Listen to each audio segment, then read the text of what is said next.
So we celebrate the fact that there's been 150 women MPs, but actually we need to go further back in acknowledging the camellia behind us and the suffragists who fought for the right for us to have the vote.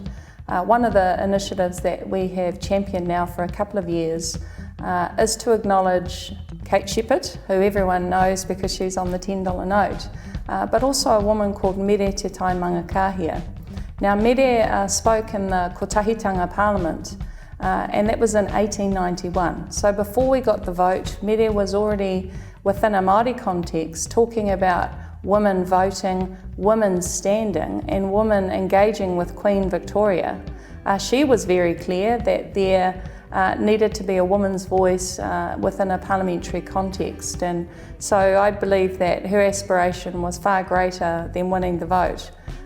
But both of them, as pioneers and as women leaders who joined together, and so the symbolism of Māori women and Pākehā women coming together, we collectivised, we fought, and we eventually were victorious. We're hoping that statues of those two great New Zealanders will be able to be based here on Parliament grounds so that we can always remember the struggle and also the ability for women across Aotearoa New Zealand at that time coming together for the right of women to use their voices in here for our whānau and our hapu and you know, to really make a difference to the well-being of our country. And so Meri is an interesting woman because back in the day, and actually even today, Māori woman as rangatira was not an uncommon thing back then in 1840 and 1860.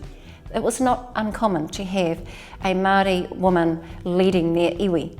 Now, I come from an iwi called Ngāti Porou, and we have a number of Māori women leaders. And so for her to push to be part and parcel of standing in the Kotahitanga Parliament that relates to our modern day Parliament is not an unusual thing. It was unusual back then because our country wasn't run at the time by Māori. It was actually run by a British government who didn't like to see women here in Parliament or even being a leader. And so they cut the ground for all of us.